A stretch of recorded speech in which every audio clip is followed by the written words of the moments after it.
Hello दोस्तों, स्वागत है आपका न्यू सक्सेस जोन में। आज हम लोग द्वितीय स्नातक स्तरीय प्री का जो पेपर हुआ था 16 फरवरी 2015 में उसका डिस्कशन करेंगे। इससे पहले जो 2011 का जो प्री हुआ था उसका डिस्कशन हम लोग पहले कर चुके हैं। तो आइए वीडियो को शुरू करते हैं। पहला सवाल है कि साइलेंट वैली या मूक घाटी किस राज्य में अवस्थित है। तो साइलेंट वैली या मूक घाटी एक क्या है, राष्ट्रीय पार्क है जो केरल में स्थित है। और इसका विस्तार जो है साइलेंट वैली का उत्तर में नीलगिरी तक इसका विस्तार है। अगले सवाल पे आते हैं कि गोवा किस नदी पर अवस्थित है। गोवा जो है यह मांडोवी नदी पर स्थित है और क्षेत्रफल की दृष्टि से गोवा क्या है, भारत का सबसे छोटा राज्य है। अगले सवाल पे आते हैं, समदाब रेखाएं निम्नलिखित में से किसको प्रदर्शित करती हैं। तो समदाब रेखाएं जो होती है वह समान वायुमंडलीय दाब को निरूपित करती है। अगले सवाल पे आते हैं। अगला सवाल है, इनमें से कौन सी नदी कच्छ के रण में समाहित हो जाती है। तो लूनी नदी एक ऐसा नदी है जो कच्छ के रण में समाहित हो जाती है। लूनी नदी यह राजस्थान के अजमेर जिला से और यह अरावली पहाड़ है वहाँ से निकलती है। अगले सवाल पे आते हैं, नॉर्मन ई बोरलॉग किस देश के थे। तो नॉर्मन ई बोरलॉग जो थे यह अमेरिका के थे। अगला सवाल है कि भारतीय संविधान का कौन सा अनुच्छेद छुआछूत उन्मूलन से संबंधित है। तो आर्टिकल 17 जो है यह भारतीय संविधान में छुआछूत से संबंधित है। अगला सवाल है कि बिहार पंचायती राज अधिनियम में ग्राम पंचायत की अवधि 5 वर्ष निर्धारित की गई है, इसकी गणना की गई है। तो इसका आंसर हो जाएगा ऑप्शन सी, पंचायत निर्वाचन के परिणाम घोषित करने की तिथि से की जाती है। अगला सवाल है, राज्यसभा के संदर्भ में निम्नलिखित में से कौन सा कथन सही है। आइए इसके ऑप्शन को देखते हैं। पहला ऑप्शन है कि मंत्रिपरिषद राज्यसभा के प्रति उत्तरदायी होता है। ये बिल्कुल गलत है, क्योंकि मंत्रिपरिषद जो होता है संयुक्त रूप से संसद के प्रति उत्तरदायी होती है। तो ये कथन क्या हो गया, गलत हो गया। विश्वास मत राज्यसभा में लाया जाता है, ये भी कथन गलत है। अगले राज्य सूची के विषय पर संसद कानून बना सकती है अगर राज्यसभा 2/3 बहुमत से पारित करे कि राज्य सूची का संवर्गगत विषय राष्ट्रीय महत्व हो गया है। तो ये बिल्कुल सही कथन है। अगला ऑप्शन है कि धन विधेयक राज्यसभा में लाया जा सकता है, ये भी गलत है, क्योंकि धन विधेयक जो होता है यह लोकसभा में लाया जाता है। तो इस तरीके से आपका ऑप्शन हो जाएगा ऑप्शन नंबर सी। अगला सवाल है, राष्ट्रीय प्रतीकों के संबंध में नीचे दिए गए कथनों में से कौन सा कथन गलत है। तो पहला है कि भारत के राष्ट्रीय ध्वज की चौड़ाई और लंबाई का अनुपात 2:3 है। तो ये कथन बिल्कुल सही है। राष्ट्रीय झंडे के चक्र में अरों की संख्या 24 होती है, ये भी कथन सही है। राष्ट्रीय प्रतीक लौरिया नंदनगढ़ के सिंहगढ़ से लिया गया, ये कथन गलत है, क्योंकि भारत का जो राष्ट्रीय प्रतीक है वह अशोक सारनाथ के अशोक स्तंभ से लिया गया है। तो ये हमारा आंसर हो जाएगा। अगला है कि राष्ट्रीय धुन बजाने की पूर्ण आधिकारिक अवधि 52 सेकेंड होनी चाहिए। तो ये भी कथन सही है। तो हम पूछा क्या रहा है कि इसमें कौन सा कथन गलत है, तो ऑप्शन सी हो जाएगा। अगला सवाल है कि लोकसभा या विधानसभा के निर्वाचन में एक उम्मीदवार अपनी जमानत की राशि खो देगा अगर उसे कुल वैध मतों का 1/6 से कम मत प्राप्त होते। इसका आंसर हो जाएगा 1/6 से कम मत प्राप्त हो।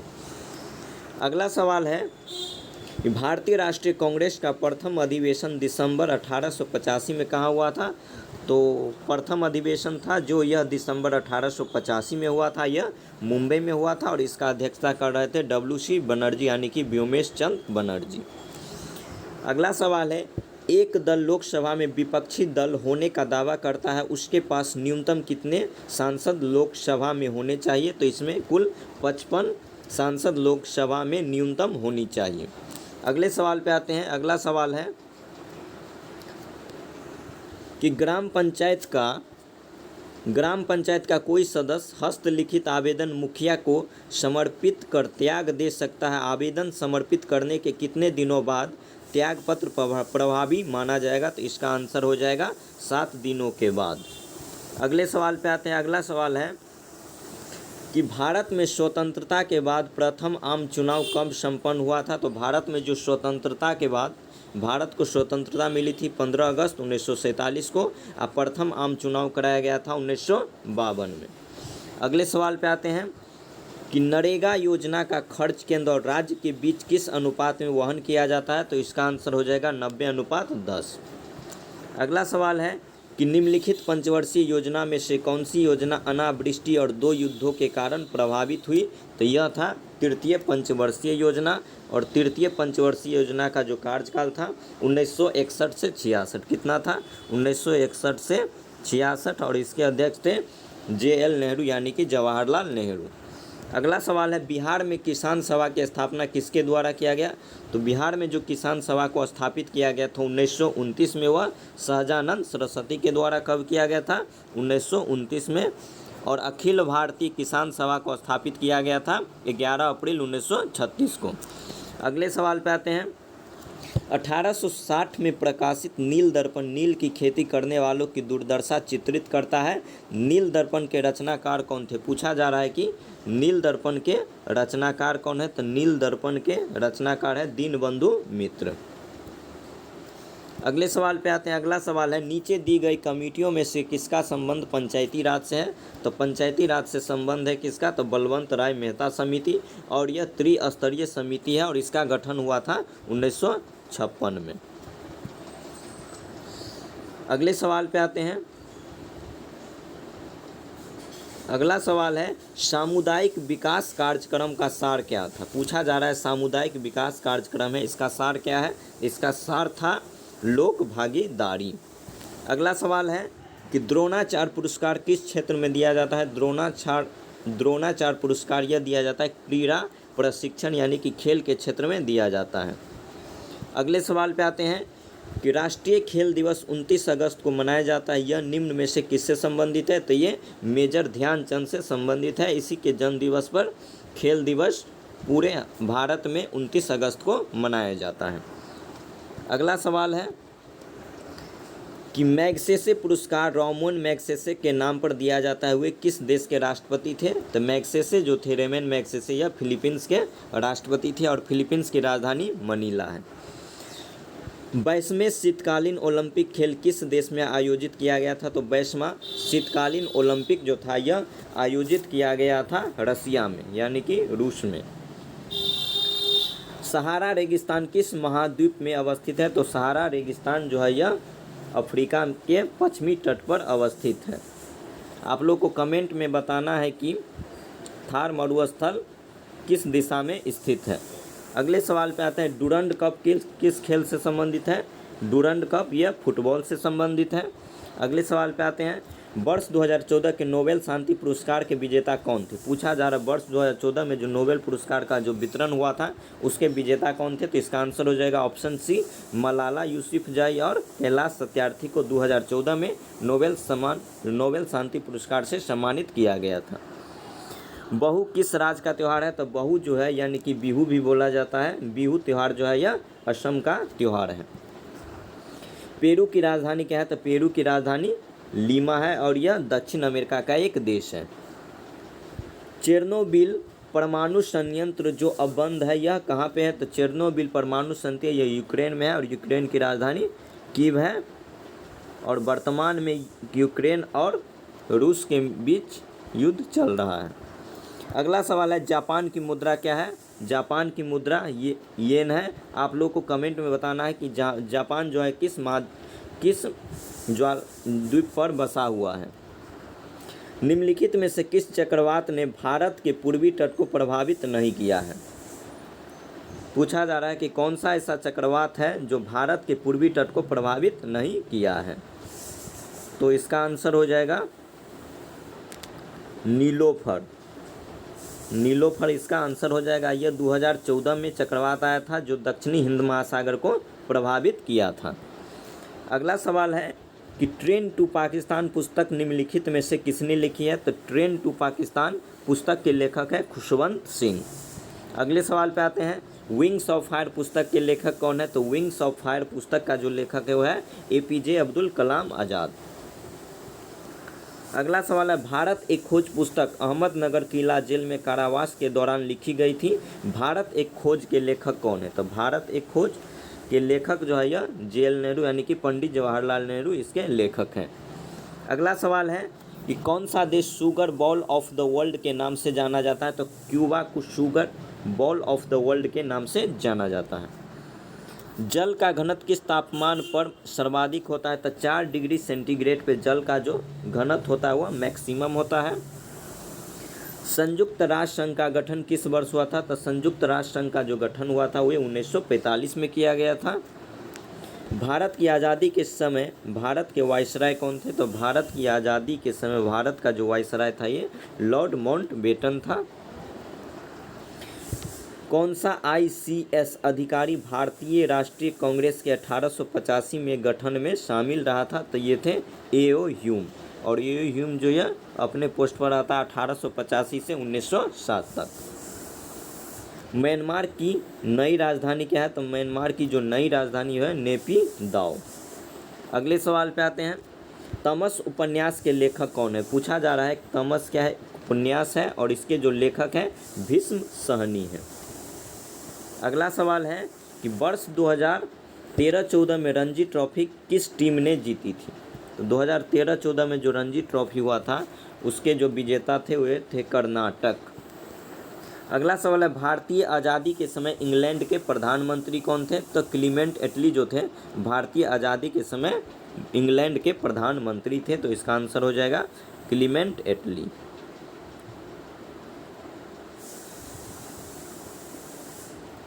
ऑप्शन नंबर सी क्लीमेंट एटली। अगला सवाल है कि भारतीय रिजर्व बैंक के वर्तमान में गवर्नर कौन है? तो उस समय पूछा गया था तो उसका आंसर हो जाएगा 2015 में थे रघुराम राजन। अगला सवाल है कि भारत के राष्ट्रीय महिला आयोग की प्रथम अध्यक्ष कौन थी? तो उस समय थी जयंती पटनायक। और वर्तमान में कौन है? वर्तमान में राष्ट्रीय महिला आयोग के जो अध्यक्ष है यह है रेखा शर्मा। अगला सवाल है भारत और चीन के बीच पंचशील समझौता कब हस्ताक्षरित हुआ था? पूछा जा रहा है कि भारत और चीन के बीच क्या हुआ था? पंचशील समझौता हुआ। इस पे हस्ताक्षर कब किया गया था? तो 1954 में इस पे हस्ताक्षर किया गया था। अगला सवाल है भारत में हरित क्रांति का जनक किसे माना जाता है? तो भारत में हरित क्रांति का जनक माना जाता है MS स्वामीनाथन को। अगला सवाल है आन सान सू की जो NLD की नेत्री किस देश से अपना संबंध रखती है? तो ये अपना संबंध रखती है म्यांमार की। और म्यांमार की राजधानी का है नेपिदाओ।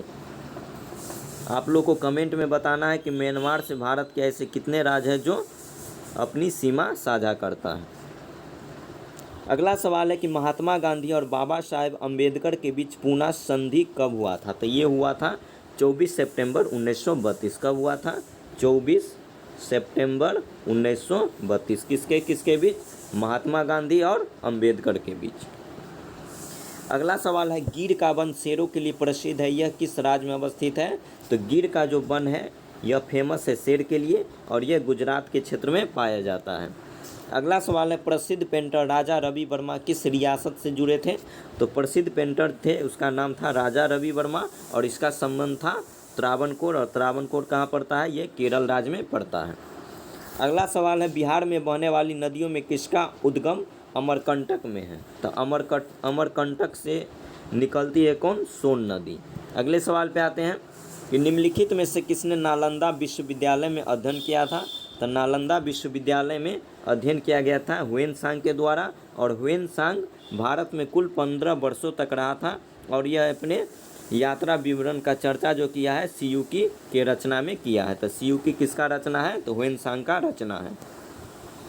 अगला सवाल है पूर्ण स्वराज का संकल्प कांग्रेस के द्वारा कब पारित किया गया था? तो पूर्ण स्वराज का संकल्प यह कांग्रेस के द्वारा पारित किया गया था 26 जनवरी 1930 को। यह लाहौर अधिवेशन था और इसकी अध्यक्षता कर रहे थे जवाहरलाल नेहरू। अब हम साइंस के महत्वपूर्ण क्वेश्चन का डिस्कशन करेंगे। हरे रंग का पदार्थ जो पौधों में प्रकाश संश्लेषण करता है वह निम्नलिखित में से कौन है? तो हरे रंग का पदार्थ जो होता है पौधों में प्रकाश संश्लेषण की क्रिया को संपादित करता है वह कहाँ होता है? तो वो क्लोरोफिल के द्वारा होता है। अगला सवाल है कि शुष्काक्षिकोप का मनुष्य में प्रकोप किस विटामिन की कमी से होता है। शुष्काक्षिकोप जो होता है मनुष्य में, यह प्रकोप जो होता है विटामिन सी की कमी के कारण होता है। अगला सवाल है,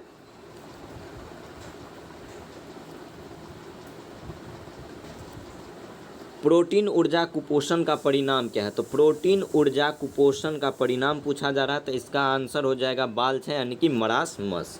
अगले सवाल पे आते हैं। अगला सवाल है कि निम्नलिखित में से किस स्थान पर जी यानी कि गुरुत्वाकर्षण का मान सर्वाधिक होगा। तो गुरुत्वाकर्षण का मान जो सर्वाधिक होगा इस ऑप्शन के अनुसार हो जाएगा अंटार्कटिका के कैंप में हो जाएगा। जी का मान जो होता है सबसे जीरो कहाँ पे होता है, तो पृथ्वी के केंद्र पर, यानी कि पृथ्वी के जो सेंटर होगा वहाँ पर जी का मान जीरो हो जाएगा, और पृथ्वी के ऊपर और नीचे जाने पर जी का मान में गिरावट आएगा, और जी का जो मान होता है 9.8 मीटर पर सेकेंड स्क्वायर होता है। अगला सवाल है, शरीर के किस अंग की खराबी से मधुमेह रोग का प्रकोप होता है। तो ये हो जाएगा पैनक्रियाज या अग्नाशय। अगला सवाल है कि इबोला क्या है। तो इबोला एक वायरस है। इबोला क्या है दोस्तों, तो इबोला एक वायरस है। अगले सवाल पे आते हैं, घेंघा रोग आयोडीन की कमी से होता है, यह निम्न में से किस क्षेत्र में व्याप्त होता है। तो ये जो होता है यह पहाड़ी के क्षेत्र में व्याप्त होता है। विटामिन ए मुख्यतः कहाँ संग्रहित हो सकता है। विटामिन ए को कहाँ संग्रहित कर सकते हैं, तो इसको हम यकृत यानी कि लीवर में संग्रहित कर सकते हैं, यानी कि यकृत में संग्रहित होता है। मादा क्यूलेक्स मच्छर निम्नलिखित में से किस रोग का वाहक होता है। तो मादा क्यूलेक्स मच्छर जो होता है यह फाइलेरिया रोग का वाहक होता है। अगला सवाल है कि थायराइड ग्रंथि का स्थान कहाँ होता है। तो थायराइड ग्रंथि का जो स्थान होता है यह हमारे गला में पाया जाता है। किस में, गला में। अगले सवाल पे आते हैं कि साधारण नमक पूछ रहा है कि साधारण नमक का रासायनिक नाम क्या है। तो साधारण नमक का रासायनिक नाम होता है सोडियम क्लोराइड, और इसका जो केमिकल फॉर्मूला होता है NaCl। अगले सवाल पे आते हैं, तारों का रंग निर्भर करता है। तो तारों का जो रंग निर्भर करता है वह उसके तापमान पे डिपेंड करता है। तारों का रंग किस पे डिपेंड करेगा, उसके तापमान यानी कि टेम्परेचर पे। अगला सवाल है, आयोडीन टेस्ट का प्रयोग किसकी उपस्थिति जांचने के लिए होता है। तो आयोडीन टेस्ट का जो प्रयोग किया जाता है वह कार्बोहाइड्रेट की उपस्थिति जांचने के लिए किया जाता है। आप लोग को कमेंट में बताना है कि प्रकाश संश्लेषण का जो अंतिम उत्पाद होता है वह क्या होता है। अगला सवाल है कि प्लास्टर ऑफ पेरिस का रासायनिक नाम क्या है। तो प्लास्टर ऑफ पेरिस का रासायनिक नाम होता है वह कैल्शियम सल्फेट हाइड्रेट होता है, और इसका केमिकल फार्मूला क्या होता है। Chemical formula CaSO4 half H2O। इसका आंसर हो जाएगा ऑप्शन नंबर सी। क्या हो जाएगा दोस्तों, option number C, calcium sulphate hydrate, chemical formula CaSO4 half H2O। अगला सवाल है कि निम्नलिखित गौ प्रजातियों में से कौन सी प्रजाति देसी नहीं है। तो पूछा जा रहा है कि गौ प्रजाति तो है लेकिन कौन सी नहीं है, देसी नहीं, यानी कि हालस्टीन फ्रीजियन जो है यह गौ की प्रणाली है, लेकिन कैसा है, यह विदेशी प्रणाली है गौ का। इसके अलावा जितना भी है गिर, रेड सिंधी और थार पारकर, ये सब क्या है, गौ प्रजाति की देसी प्रजाति है। तो इस तरीके से जो द्वितीय स्नातक स्तरीय के प्री में जो 2015 में जितने भी जीके जीएस के महत्वपूर्ण क्वेश्चन पूछे गए थे उन सब का मैं डिस्कशन करवा चुका हूं। तो आप लोग को अच्छा लगे तो लाइक और सब्सक्राइब करना न भूलें, और बेल आइकन को दबाना न भूलें। धन्यवाद।